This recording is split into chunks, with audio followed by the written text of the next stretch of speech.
सुखदेव जी सूक्ष्म रूप से गर्भ में प्रवेश कर गए। जब भगवान शंकर व्यास जी के दरवाजे पर आए और कहने लगे कि तुम्हारे घर में मेरा चोर है। व्यास जी ने कहा कि तुम्हारा क्या चुरा लिया महाराज। भगवान शिव ने कहा कि अमर कथा। व्यास जी ने कहा कि जिसने अमर कथा सुन ली महाराज, उसको मारने वाला कौन है दुनिया में। इसके बाद सुखदेव जी 12 वर्ष तक गर्भ में रहे, वही भगवान का चिंतन करते रहे। इसके बाद व्यास जी ने हाथ जोड़ करके प्रार्थना की, भैया तुम कौन हो, क्योंकि 12 वर्ष हो चुके श्री सुखदेव जी को गर्भ में। तो व्यास जी ने हाथ जोड़ करके प्रार्थना की कि भैया तुम कौन हो, गर्भ से बाहर क्यों नहीं आते। श्री सुखदेव जी ने कहा कि बाहर जब आऊंगा, जब मुझे ये वचन मिल जाएगा कि पैदा होने पर माया हावी ना हो, क्योंकि पैदा होने पर माया हावी हो जाती है पैदा होते ही। अब देखो ध्यान देना, ये 3 इच्छा बड़ी प्रबल है, बड़ी जबरदस्त है। इन 3 इच्छाओं पर विजय पाना बड़ा कठिन है।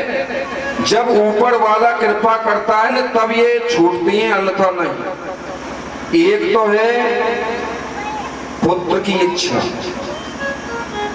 हर आदमी के लिए एक पुत्र की इच्छा, दूसरे धन की इच्छा, तीसरे समाज में सम्मान पाने की इच्छा। ये हर व्यक्ति को सता रही है, ऊपर से कह देती हैं, लेकिन करना बड़ा कठिन हो जाता है।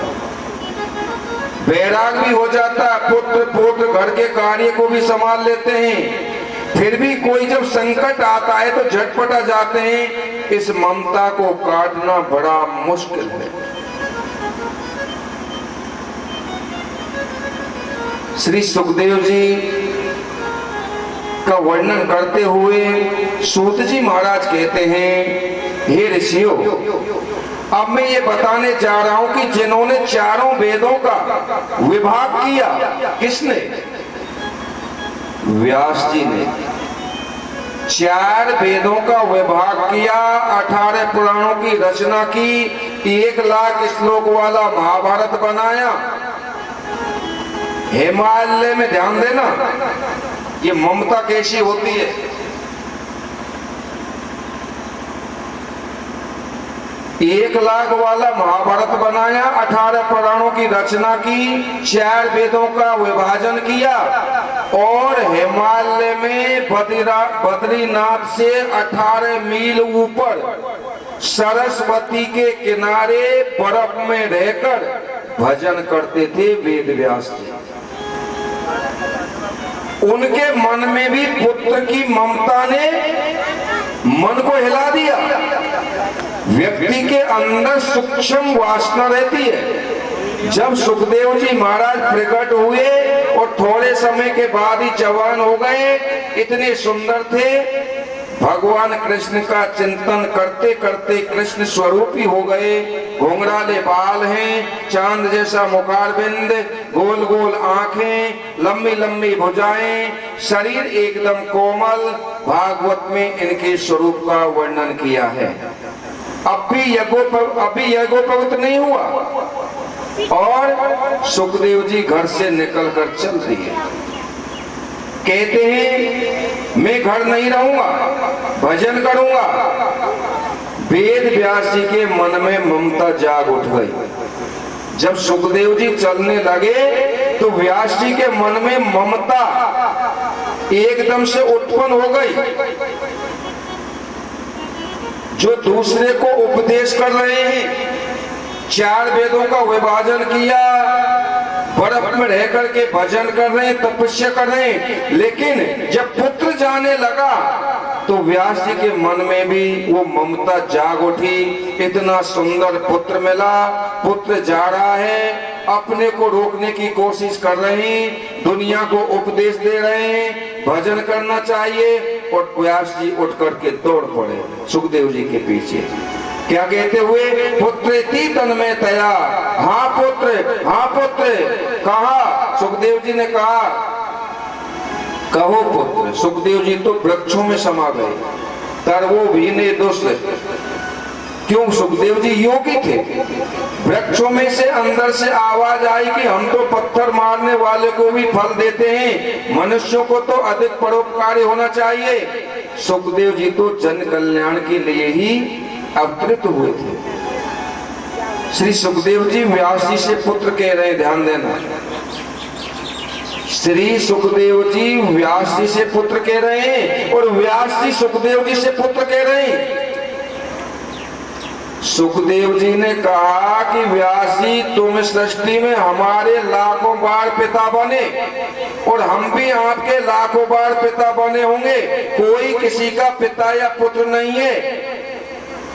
देखो, जैसे आपकी जेब में जो रुपया आया, 10 का नोट लगा लो, 100 का लगा लो या 500 का लगा लो, वो पता नहीं कितनों की जेब में होकर के आपकी जेब में आया है। पता नहीं अब से पहले वो नोट बना है तब से कितनों की जेब में होकर के आया है। और जिसकी जेब में वो नोट आता है, भाई 500 का या 100 का नोट जिसकी जेब में आता है ना, वही आदमी ये कहता है कि ये मेरा है। लेकिन वो रुपया, वो नोट अब तक किसी का नहीं हुआ। आज हमारी जेब में हम कहते हैं ये मेरा है, कल दूसरे की में वही नोट दूसरे की जेब में चला गया, वो दूसरा कहता है ये मेरा है। इसी प्रकार संसार में नाते और संबंध है। पुत्र का, स्त्री का, धन का, परिवार का, सारे संबंध उस नोट की तरह हैं। जैसे नोट जिसकी जेब में आता है वही कहता है मेरा है, इसी प्रकार जो साथी जुड़ता है वही कहता है ये मेरा भाई है, ये मेरा पिता है, ये मेरा परिवार है। नहीं कि वो नोट किसी का अब तक हुआ और न ये परिवार किसी का अब तक हुआ। यही जीवन है। परीक्षित जी गंगा तट पर हजारों ऋषि महर्षियों के साथ बैठे थे, श्रापित होकर। 7 दिन का जीवन है। परीक्षित का यही निवेदन है कि इन ऋषियों में बैठा हुआ मेरा गुरु होगा, 7 दिन में मुझे भगवत प्राप्ति करा देगा। लेकिन कोई महात्मा नहीं उठा, क्योंकि 7 दिन में मुक्ति होना बड़ी असंभव की बात है।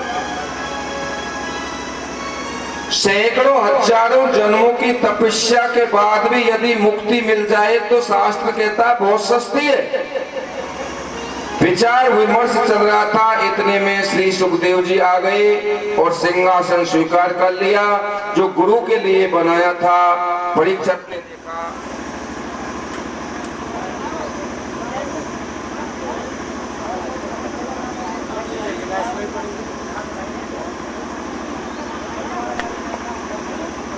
भूतम ही ददिगभ्यम देवानाम रसे वर्धनम। ऋषियों ने कहा कि जैसे गाय के दूध में मक्खन है, लेकिन जब तक बाहर नहीं निकालोगे तब तक उस घी के स्वाद को नहीं ले पाओगे, इसी प्रकार समस्त वेद शास्त्रों में जो मक्खन की तरह भागवत की कथा छुपी है, वे वेद व्यास जी ने बाहर निकाल ली है। नारद जी ने प्रार्थना की, आप ही वक्ता बन जाओ। बोलो ठीक है, हम ही वक्ता बन जाते हैं, कथा सुनाएंगे। सनकादिक ऋषियों का विषय ही कथा है। और आज के आदमी का विषय क्या है? लेन देन, खान पीन ही विषय है। ज्ञान यज्ञम करिष्यामि सुख शास्त्र कथोज्वलम भक्ति ज्ञान विरागाणाम स्थापनार्थायं प्रयत्नतः। हरिद्वार गंगा किनारे श्रीमद् भागवत सप्ताह ज्ञान यज्ञ का आयोजन हुआ। सनकादिक वक्ता, नारद जी श्रोता और तीनों लोकों में महाराज खबर फैल गई। सनकादिक जैसा वक्ता, नारद जैसा श्रोता, ये कथा सुनने योग्य है। तीनों लोकों में रहने वाले देवता, ऋषि, महर्षि, वेद, पुराण, तीर्थ, नंदी सब आ गए और जो नहीं आए थे उनको ब्रह्मू जी बुला करके लाए। शास्त्रकार कहते हैं अगर कथा में निमंत्रण ना मिले तो आ जाना चाहिए। निमंत्रण की आवश्यकता होती है, कोई शादी विवाह होता है उसमें निमंत्रण की आवश्यकता होती है, कथा में निमंत्रण की आवश्यकता नहीं। क्योंकि सदा सेव्या श्रीमद् भागवती कथा यस्या श्रवण मात्रेण हरिश्चित्तम समाश्रे। नारद जी ने पूछा कि सनकादिक ऋषि, उसने भी कहा जिन्होंने जीवन भर पाप किया है। नारद जी कहते हैं सनकादिक ऋषियों से कि जिन्होंने जीवन भर पाप किया है, दुराचार किया है, भ्रष्टाचार, पापाचार किया है, कुमार्ग में लगे रहते हैं, ऐसे लोग भी भागवत की कथा को सुनकर पवित्र हो जाते हैं। और जिन्होंने 5 बड़े पाप किए हों, जिन आदमियों ने 5 बड़े पाप किए हों, ऐसे महान बड़े पाप जिन आदमियों ने किए हों, अगर वो भी भागवत की कथा सुन करके और पवित्र हो जाता है। महापाप कौन से हैं बड़े? गोहत्या महापाप, ब्रह्महत्या, ब्राह्मण की हत्या महापाप, मंदिरापान महापाप, ब्राह्मण की हत्या करने वाला, गो की हत्या करने वाला और शराब पीने वाला बराबर होते हैं महाराज। इनमें कोई भी भिन्नता नहीं है। गो की हत्या करने वाला, ब्रह्म हत्या, मंदिरापान और सुमरण की चोरी, ये भी महापापी होता है। और जो इनका संग करता है वो भी महापापी होता है। ऐसे जिन्होंने महापाप किए हों अपने जीवन में, तो भगवत कथा अगर नहीं सुनी तो महाराज वो मनुष्य तो कैसा है? नर के रूप में पशु। आजन्म मात्र मपि एन सठेन किंचित चित्तम विदाय सुख शास्त्र कथा न पीता। चांडाल वच खर, खर कैसे कहते हैं? खर कहते हैं गधे को। चांडाल वच खर वत वद तेन नीतम मिथ्या स्व जन्म जननी जन दुख बाजा। उसकी मां ने तो उसके लिए जन्म देकर के, और श्री सुखदेव जी कहते हैं उतने तो बेअर्थ में ही प्रसव सी पीड़ा को सहन किया उसकी मां ने। तो जो भगवत कथा अगर जीवन में ना सुनी तो स्वर्ग में बैठे देवता और हमारे पितृ उनकी निंदा करते हैं जिन्होंने जीवन में भगवत कथा श्रवण नहीं की। जो मानव पाप करते हैं, जीवक्षो निगडता सातु पाप कर्मा एक सुतम सुख कथा वचनम न किंचित। वो तो पृथ्वी का भार है, ऐसा देवता कहते हैं।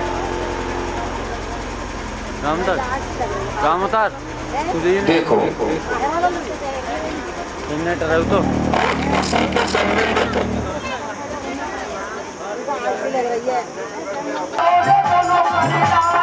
पड़ गई सात भवरिया बंदे तेरी हो तारी तेरी हो आई बंदे तेरी पीछी जाए भवरिया बंदे तेरी पीछी जाए भवरिया।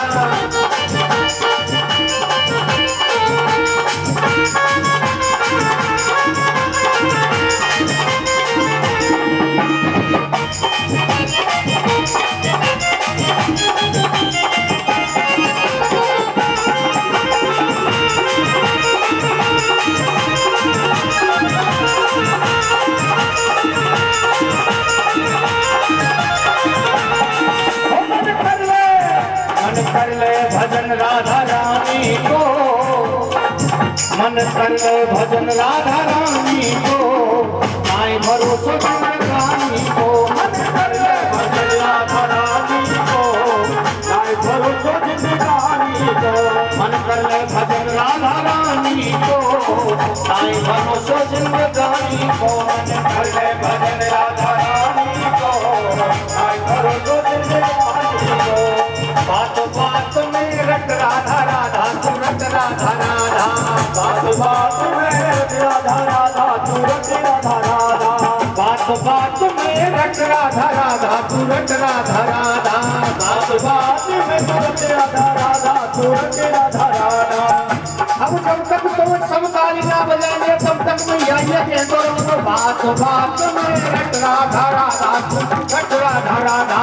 बात बात में रट राधा राधा तू रट राधा राधा।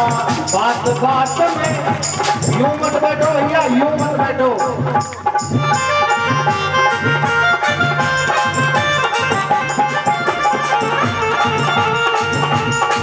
अगर भगवान के दरबार में ताली नहीं बजाई तो ये सत्य मान लेना अगले जन्म में जा करके फिर घर घर बजाइएगा। बात बात में रट राधा राधा तू रट राधा राधा। बात बात में रट राधा राधा तू रट राधा राधा। राधा बिना तेरा भजन है आधा रे भजन है आधा।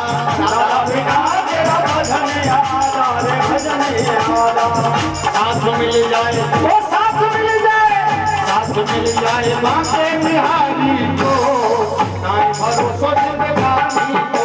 मन कर ले भजन राधा रानी को, नाई भरोसा जिंदगानी को।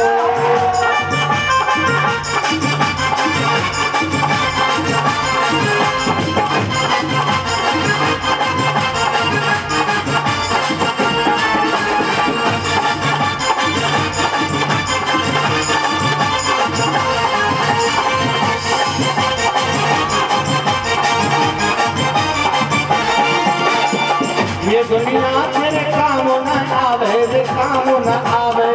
ये दुनिया तेरे काम न आवे रे काम न आवे। क्यों दुनिया में मन भटकावे तू मन भटकावे। क्यों दुनिया में तू मन भटकावे रे मन भटकावे। ये दुनिया तेरे काम न आवे रे काम न आवे। क्यों दुनिया में मन भटकावे तू मन भटकावे। याद रखियो तू पागल की वाणी को, नाई भरोसा जिंदगानी को। मन कर ले भजन राधा रानी को, नाई भरोसा जिंदगानी को।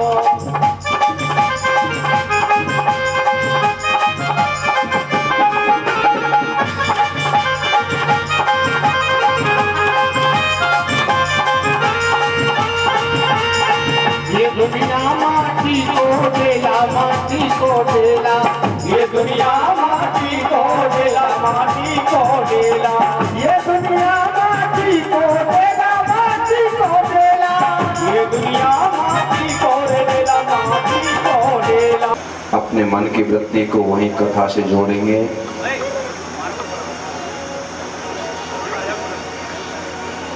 शौनकादिक ऋषि कहते हैं एक आत्मदेव नाम के ब्राह्मण थे, उनकी पत्नी का नाम था धुंधली। देखो ये आत्मदेव धुंधली की कथा तुम हर भागवत में सुनते आए हो और सुनते ही रहेंगे, लेकिन ये सारी कथाएं प्रत्येक व्यक्ति के जीवन से जुड़ी हुई हैं। ये आत्मदेव धुंधली कोई और नहीं है, हमारी तुम्हारी आत्मा का नाम ही आत्मदेव है। और पत्नी धुंधली माने बुद्धि, विषया शक्ति बुद्धि ही धुंधली है जो विषयों में रमण करती है। कथा में भी आए फिर भी विषयों की इच्छा है। महाराज अलग बैठे हो कभी भी, ये विषय की इच्छा है महाराज। खैर ठीक बात है, शास्त्र कहता है अगर घर में तुम पाप करोगे,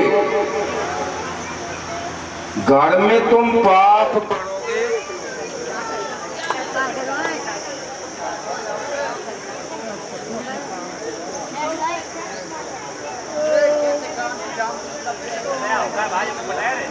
करोगे या खेत में जाकर के पाप करोगे या पड़ोसी के जाकर के पाप करोगे, एक गुना ही फल मिलेगा। जितना पाप करोगे उतना फल मिलेगा। लेकिन भागवत में, सत्संग में, तीर्थ में,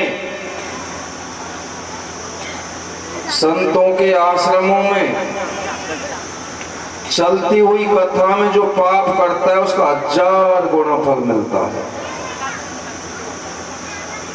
पुण्य करोगे तो पुण्य का भी 1000 गुना फल मिलेगा।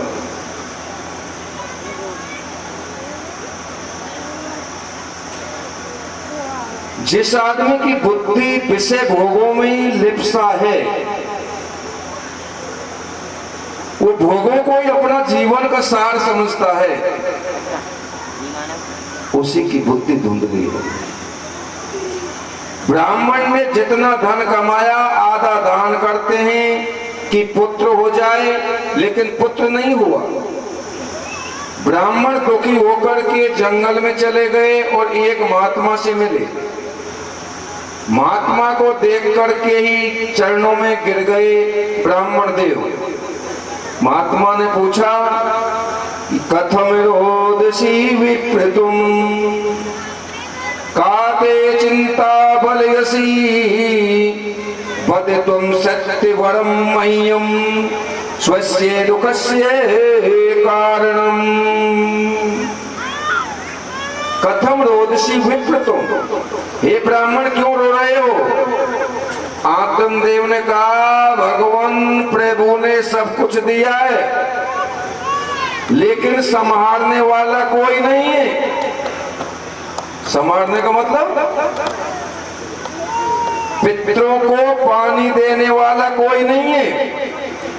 वंश नष्ट हो जाएगा, पितर गर्म पानी पिएंगे। धिग जीवितम प्रजाहीनम धिग्रेम से प्रजाम बिना। अगर कोई राजा के धन हो और पुत्र नहीं हो तो धिग जीवितम प्रजाम बिना और धिग्रेम से प्रजाम बिना।